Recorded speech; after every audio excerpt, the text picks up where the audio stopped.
मन अस्थिर।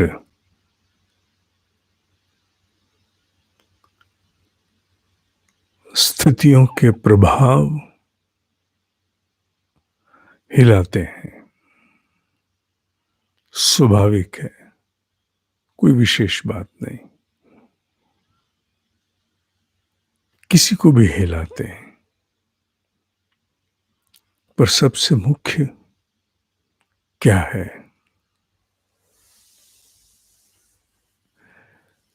मन के हिलते हुए स्वरूप में भी आवश्यक कार्य और नियम का पालन ईश्वर की सेवा मान करके किया जाए। जो भी आवश्यक कार्य हो, चाहे वो बाहर का कोई कार्य हो, अर्थात लौकिक जीवन से जुड़ा हुआ, या भीतर की साधना का कार्य हो, ईश्वर का कार्य मान करके अस्थिर मन की अवस्था में काम करने वाला वस्तुतः काम नहीं करता, कार्य नहीं कर रहा, वो तप कर रहा है। स्थितियां प्रतिकूल हो, मन खिन्न हो, और तब भी ईश्वर सेवा मान करके दायित्व पूरे किए जाएं, बहुत बड़ा तप है। आहार संयम तप है, विहार संयम तप है, विचार संयम तप है, समय संयम तप है, अर्थ संयम तप है, व्यवहार संयम तप है। सब तप है, पर सबसे बड़ा तप हिलती हुई मनस्थिति में, जो पूरी तरह बाहर के किसी झंझावात से, कारण कोई भी हो सकता है, पारिवारिक, व्यवसायिक, कहीं से भी आया हो, पूर्ण अस्थिर मन होते हुए भी दायित्व को ईश्वर कार्य मान के पूरा करना बहुत बड़ा तप है। इसे कहते हैं सब कुछ ईश्वर को समर्पित करना। निष्काम का तात्पर्य समझना हो तो इसमें समझो, विदाउट प्रॉफिट नहीं।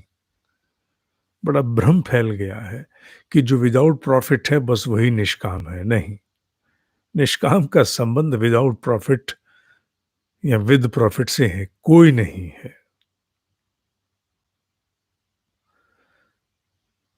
निष्काम का संबंध सीधा सा है। जब तुम अपने आप को हर स्थिति, हर प्रलोभन, हर झंझावात में, हर स्थिति माने पता नहीं कैसी कैसी स्थितियां आती हैं, हर प्रलोभन, प्रलोभन कामनाओं का, लोभ का, ईर्ष्या का, ना जाने किसका,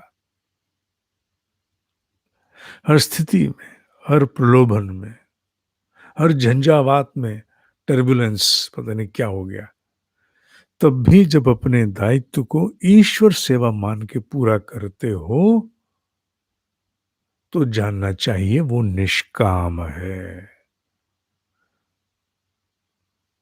वो निष्काम है, अपने आप को समेटे हुए, और उसी में जितनी दक्षता आती जाती है, अपने मूड को किनारे करके पूरी एकाग्रता से आगे बढ़ने की, स्थित प्रज्ञ होकर आगे बढ़ने की, उतना ही जीव सिद्ध होता जाता है। सिद्धियां केवल अष्ट सिद्धि और नवनिधि ही होती हैं क्या?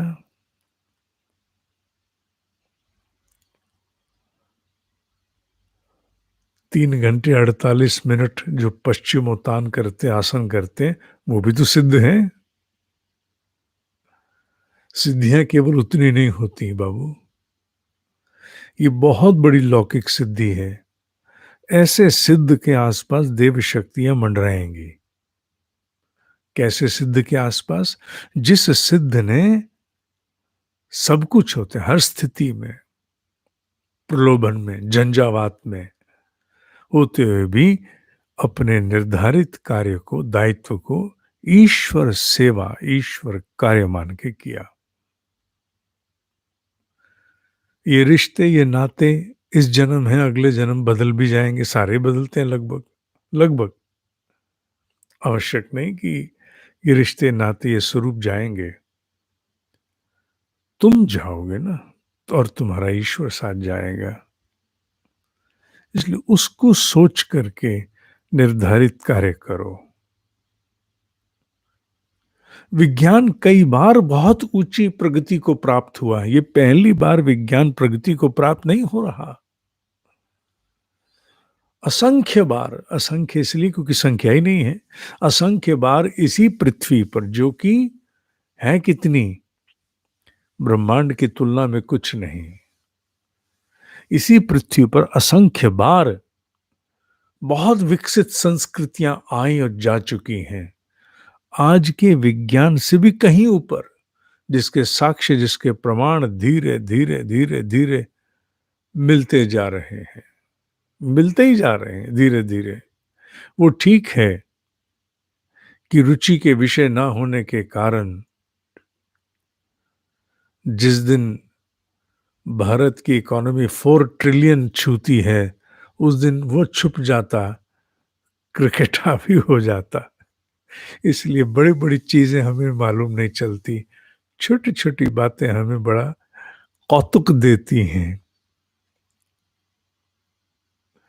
इसी प्रकार ये पृथ्वी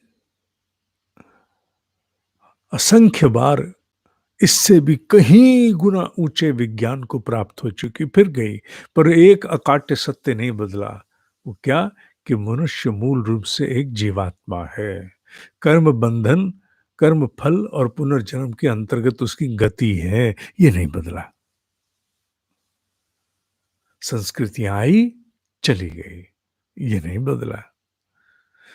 इसीलिए ईश्वर को साक्षी मान करके हर स्थिति में अपना दायित्व पूरा करते चलना, क्योंकि तुम्हारा उत्कर्ष उसी से जुड़ा हुआ है। अगर तुम सच्चे स्वार्थी हो, सच्चे स्वार्थी, स्व का अर्थ साधना चाहते हो, तो in any situation, what ever it may be, अपना कार्य ईश्वर सेवा मान के करो। उस दिन तो ईश्वर सेवा मान के ही करो, तप होगा, कल्याण होगा। यूं ही नहीं बोल रहा हूं, ठीक है। ओम ही सत्य है, ओम ही सत्य है, ओम ही सत्य।